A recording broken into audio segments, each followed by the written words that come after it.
বাংলাদেশের প্রধানমন্ত্রী শেখ হাসিনা আজি পদত্যাগ করি আছে দীর্ঘ এক সপ্তাহের পিছত ছাত্র আন্দোলনের পিছত আজ পদত্যাগ করিবার কারণে বাধ্য হলে হল আৰু পদত্যাগ কৰাৰ পিছত একটা বিশেষ হেলিকপ্টাৰত কৰে পশ্চিমবঙ্গ গৈছে পশ্চিমবঙ্গেৰ পৰা দিল্লি যাব আৰ দিল্লিৰ পৰা লন্ডনত যাব বলে খবর পাইছো এদিকে বাংলাদেশ সেনাবাহিনীর প্রধান জেনারেল ওয়াকারুজ্জামান আজ জাতির উদ্দেশ্যে ভাষণে কইছে যে একটি অন্তর্বর্তীকালীন সরকার প্রতিষ্ঠা করিব তার পিছত সেই সরকার অন্তর্বর্তীকালীন সরকার বাংলাদেশের পরিচালনা করিব শেখ হাসিনার দেশ ত্যাগের খবরের পিছতে বাংলাদেশত মানুষ লাখো মানুষ রাস্তাত নামি আহিছে এর পিছত মানে বিক্ষুব্ধ ছাত্র জনতায় শেখ হাসিনার বাসভবন গণভবনত দখল করেছে তা গণভবনের পৰা যে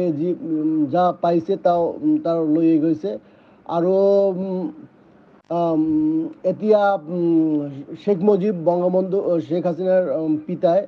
জাতির জনক বঙ্গবন্ধু শেখ মুজিবুর রহমানের যে ভাস্কর্য আছিলে যে মূর্তি আছিলে তাও আন্দোলনকারী বিক্ষোভকারীরা ভাঙি পেলাইছে আৰু আওয়ামী লীগের যিমান অফিস আছিলে ঢাকার কেন্দ্রীয় কার্যালয় এবং বাংলাদেশের বিভিন্ন জায়গাত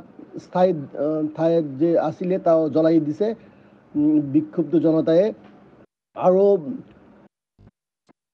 স্বৰাষ্ট্ৰমন্ত্ৰী আসাদুজ্জামান কামালেৰ ঘৰত মানে জুই জ্বলি আছে এতিয়া বিক্ষোভকাৰীৰা আগুন জ্বলাইছে আৰু বিভিন্ন ঠাইত থাকা আওয়ামী লীগেৰ ক্ষমতাসীন আওয়ামী লীগেৰ নেতা মন্ত্ৰীৰ ঘৰত হামলা কৰি আছে ৰাস্তাঘাটত যে যাক পাই আছে তাৰ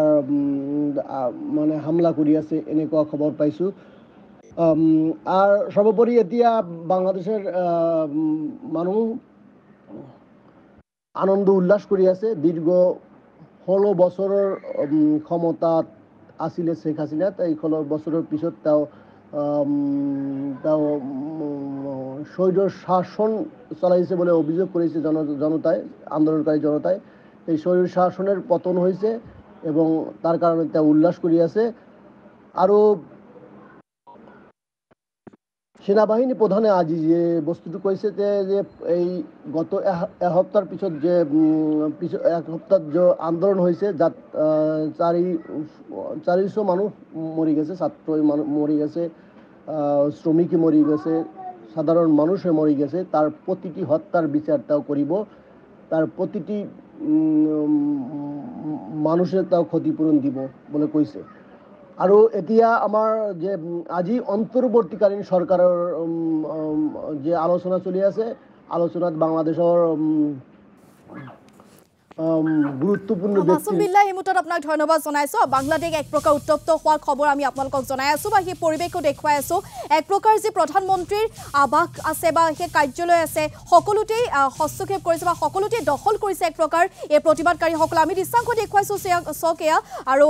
দেখিবলৈ পোৱা গৈছে প্ৰধানমন্ত্ৰীৰ যে কাৰ্যালয় সেই কাৰ্যালয় আৰু আৱাসগৃহৰ ভিতৰ ভাগৰ কিছু পৰিৱেশ এই মুহূৰ্তত আমি আপোনালোকক দেখুৱাইছো সমান্তৰালকৈ যেটো এতিয়াও সান্ধ্য তাত বলবৎ হৈ আছে আৰু অন্তৰ্বৰ্তীকালীন চৰকাৰ গঠনৰ তাত যেটো কথা ইতিমধ্যে চৰ্চা চলি আছে সেনা প্ৰধানে ইতিমধ্যে সংবাদমেল সম্বোধন কৰি সকলো কথা অৱগত কৰিছে গতিকে শেহতীয়া পৰিৱেশ এই মুহূৰ্তত বাংলাদেশৰ আপোনালোকক দেখুৱাল